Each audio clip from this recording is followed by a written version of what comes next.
And I just thought I'd just jump on and do this live. As you know, I'm doing this campaign against living miserably. You can see from the t-shirt, I've been putting lots of information about it. I've just literally come back from my walk, which took about an hour and 20 minutes. So if you want to find out more about that, just watch all the shorts and all the information I've been posting. But yeah, there's so much going on. I didn't know what to call this live stream. There's 3 particular things that I want to talk about. I know there's lots of other stuff that I could have talked about. I'm going to not even engage in with this whole raising the flag nonsense, because I've already done a video about that. So yeah, I'll leave that one for today. There's 3 things I'm going to talk about, things that have been going on that I've seen on social media recently and that have caused like conversations. So that's all I'm going to discuss. And one thing I'm going to talk about as well is, am I going to talk about? No, I'll leave, what's the other one? I'll leave Married at First Sight. Oh, sorry, this is going to be a bit shaky. I'll leave Married at First Sight because I think I'll do that as a separate video. So the first one, this is something that came up yesterday. I saw it on YouTube and I think I saw it on Facebook. So Rick Ross, everyone might have known of him. I don't know any of his songs, but I'm aware of who he is, you know, because obviously he's a famous celebrity, and I just know who he is, but I've not heard any of his songs. Anyway, some people, or a lot of people, would consider him to be unattractive. Now, beauty's in the eye of the beholder, so to me, like what some person finds attractive, another person might not. There's loads of people that are out there, men, women, that are considered really most beautiful and the most handsome. I'm looking and I'm thinking, not for me, but it's just, that's why it's just a matter of opinion. There's no one that can really say who's considered ugly or attractive. But anyway, Rick Ross is considered not that attractive. And so he's dating a younger model who's very beautiful. She is beautiful. She's very young. She's much younger than him. And it's your typical man gets to a certain age, especially if they're a celebrity, and then they want a beautiful woman on their arm. And I don't think there's anything wrong with that, because it's down to the woman if she wants to be on his arm. The key thing, though, is apparently this woman didn't want to kiss him in public. So he put, every time he went to kiss her in public, and there's pictures showing, she pulls away from him, makes it obvious that she's not interested in kissing him. So he ended up dumping her. He ended up breaking up the relationship. And people on social media were divided on this. So I want to hear what you guys think. So some people were saying that Rick Ross was stupid to get involved with this woman because he knew that she wasn't interested in him. She knew he was just interested in her money, in his money. And then some people were saying, you know, she wanted the bag, she was playing the game. My opinion is that if you're playing a game where you are not interested in someone, you're not physically attracted to them, but your main aim is to get money from that person, you're both playing each other, or you're playing yourself as well. Because my feeling is life is too short to waste time. And if you're gonna go to that degree that you're gonna get, yeah, the bags, the coats and all this stuff, but you bear to kiss the person, you can't bear to be around the person, then it means you're sacrificing more than they are. Because the man who's just giving you money, or the woman who's just giving you money, they don't care because they've got plenty of money. But you're sacrificing yourself because you don't really want to be in this relationship. And yeah, you're getting the bags, but you're having to sacrifice a lot more. So personally, and she still didn't win in the end because he dumped her anyway. So I just want to know what other people think. Is it worth, you know, trying to, when you're chasing the bag, just doing everything you can to like be in a relationship where it's pointless for you, pointless for them? My philosophy in life has always been, I don't waste other people's time, and I wouldn't expect them to. So if I go on a first date and we're not a match, I'm going to be not clear, because sometimes I'll go on a second date because I'm not 100% sure, but I'm not wasting someone else's time. Why am I holding on to someone if we're not a match? And also, I'd rather someone blatantly upfront said, do you know what, I don't want to go on a second date. They don't even have to tell me the reason. But when people are stringing people along, which lots of people do in this day and age for things, you know, stringing someone along so they have somewhere to live, stringing someone along so they have money, stringing someone along so they're not single, you're both playing yourself. Because there's no time I want to waste being unhappy. What is the point in that? So, you know, that's that, you know, the Rick Ross thing. Let's not go too much into that. The second one, these are 2 dilemmas that have come up on social media, again, on Facebook. The first one was about, and these are just things that it's a let's talk about it. So it's just opinions, and it's not for me. Like I'm not someone that judges from the angle of saying I think I know everything. And I know that when that's why I don't get involved in much debates on Facebook anymore. I used to. If you give an opinion on Facebook, especially when it's based on an area you know of, I used to be a social worker, so anything that comes up to do with children's safeguarding, I've got 22 years experience of it. Doesn't mean I'm perfect. Doesn't mean that I know everything. But if you're talking, hi Trucker Jackson, if you're talking about safeguarding children and children's safety, then that's something which I'm not only passionate about, but I did that for 22 years. So when you're trying to have a discussion and people are giving opinion and you're giving facts, then that's interesting. So this is more of the light one first, and then we'll talk about the other one, which is more a bit heavier. So what car do I have? Why do you want to know what car I've got? A Nissan Micra. I've got a small car. I've bought it cash though. I've got no payments on it, so that's why I've had this car. I bought this car like 3 years ago. I paid cash, so it's a nice little car. I've never had problems with it. Touch wood. Yeah, I'm gonna upgrade my car next year. Anyway, so this dilemma is: should parents be expected to leave public spaces if their baby is being loud? So there was a discussion on Facebook where an 8-month-old child started screaming.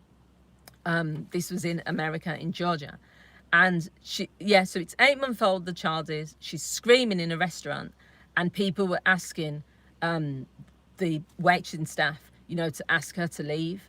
And I can't remember because I didn't read the whole article, but I think she was refusing to leave. And then it just turned into a massive debate. So some people were saying if they had brought their children somewhere and their children were screaming, then they would take the child outside, they would try to calm them down, then they would bring them back. I've seen that in action myself. I've seen that at christenings where children are screaming in the church and the parent will take them out. Even my niece has done that a few times when her 2-year-old was, having the, what's it called? Tantrums, Terrible twos or whatever it is, tantrums. Then she took him out and brought him in.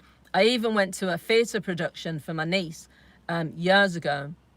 This was a panto. And there was someone who had, hi Alistair, who had a baby with them. It's a tricky one. It's a tricky one because I'll be honest. The baby was screaming or crying during the panto performance, and the performers could hear it. So they were kind of still doing their lines and things. She was right next to me. I felt sorry for the mum because she's holding this baby, but she was not going outside. And I just thought, I don't know, you're not really going to be able to enjoy the pantomime because the baby's crying. You're going to feel self-conscious because you're holding the baby. Why not just go out into the hallway and see what's wrong, see if you can soothe the baby and then bring them back. But she decided not to. She just had the baby screaming. So I don't know. I don't know what the dilemma is. I don't know what the answer is. It's the same as, it's different if you're on a plane or you're on public transport, because you can't stop midair and do anything about the baby crying. You have to soothe it. If you're on a public transport, you have to wait till the bus stops or the train stops. But when you're in a restaurant, I'd say that it's a tough one because babies are babies. Babies are going to cry. I think this is the compromise for me.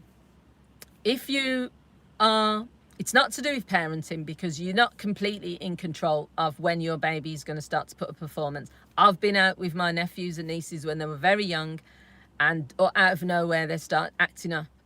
I'm very good though at psychology, so I'm someone that to me, like an adult will always have more knowledge than a child. So when you have these children that are 2 and 3 and they feel they have power and they're behaving in a particular way, that's where parenting hits in, or adult hits in, and you kind of use, you don't need to hit anyone, you don't need to shout at anyone. For me, it's just how you handle that situation. So if you're out with your child and your child is not cooperating, and they're causing a disturbance, not only for you, but for everyone else around them, then yeah, I would say that you should either leave temporarily and try and soothe that, or you should leave permanently, because I don't think it's fair that someone should be in a public space where they've paid to enjoy the ambience of the restaurant, or they're in the cinema enjoying the film, or they're doing it. But I can sympathise that some people are going to say, well, it's not fair on the parent.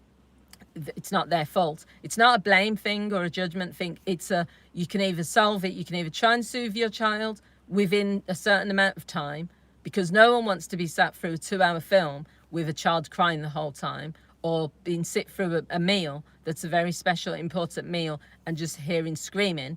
But at the same time, I think a parent should take a bit of time to resolve it, trying to soothe the child. But if they can't, making that decision to leave.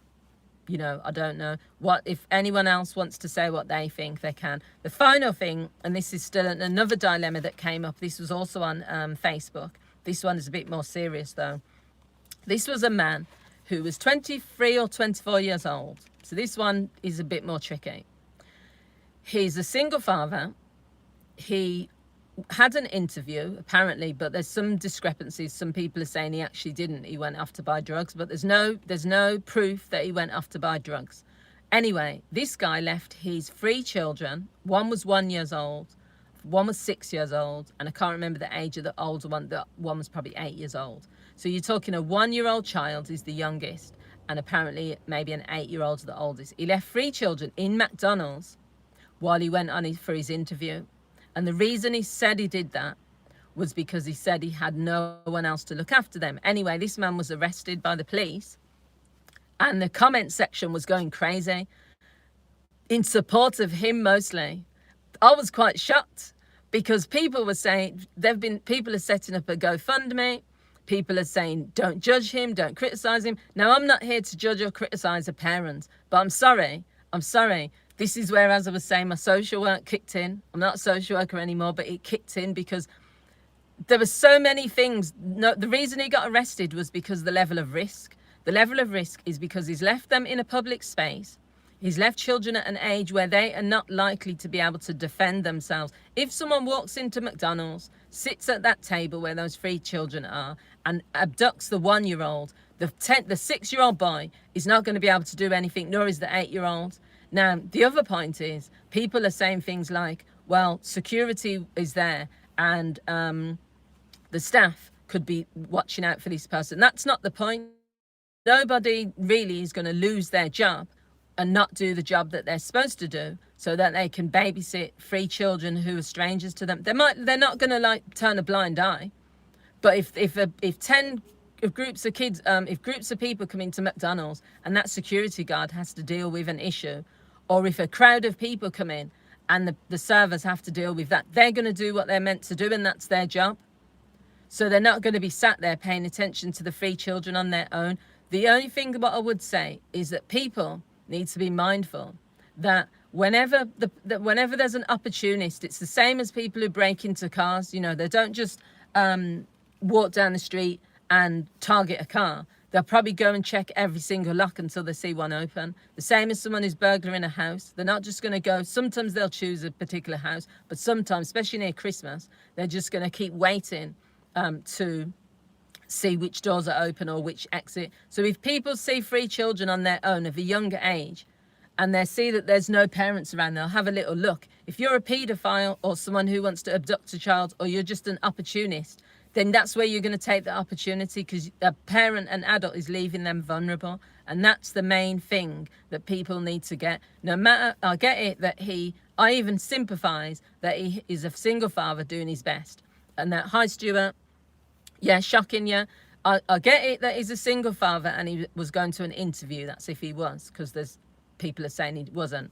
I get it that he had no one else to look after the children. There's no arguments, they're facts. But the point is, you can't leave 3 children unattended, unsupervised in a public space. People were actually congratulating him and saying at least he didn't leave them at home so something would happen to them, or at least he's trying to get a job. And to me, that's not the point. The point is they shouldn't have been left anywhere. The point is that there's a 1-year-old is the youngest. The other point is as well, even if you're leaving the 3 of them together, you're expecting the 8-year-old to take full responsibility for a 1-year-old. That could be traumatizing. What if she fell off her chair, or what if something happened to her? What if she was choking? There's too many situations, not only that I've seen as a social worker, not only that I've read about, even back in the 70s, 60s, whenever, earlier than that, Children have died from being left on their own, even up to more recently. Children will be children. So when you leave them in the house and you say, don't open the door to strangers, don't answer the phone, don't do whatever, a child is curious. So this is when these children are trying to cook chips and they're putting hot oil. There's children that have been burnt and injured through that. There's been children that are burnt through hot water. There are children that have been started fires accidentally and died. You know, this is the reality.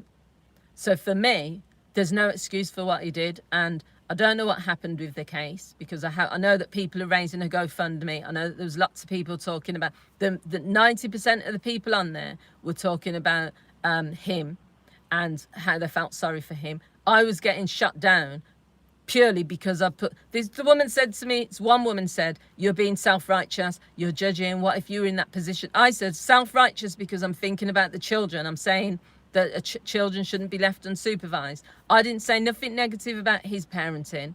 I said I can understand why he got arrested. He got arrested because the safeguarding was up there. You've put no excuse for it. I'm a hermit. I like a simple life, less people. Yeah, I get that he wanted to look for a job. So if that is the case, and it wasn't that he went off for drugs, then yeah, I get it. But the point is, you know, you can't leave your 3 children in McDonald's.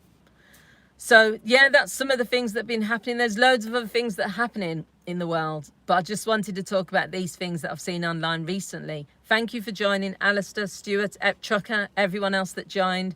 And yeah, maybe I'll do a more interesting live stream next time. Let's see when I'm out and about. Maybe I'll do a live stream when I'm doing one of these walks for Campaign Against Living Miserably. As you know, I'm doing the 5K.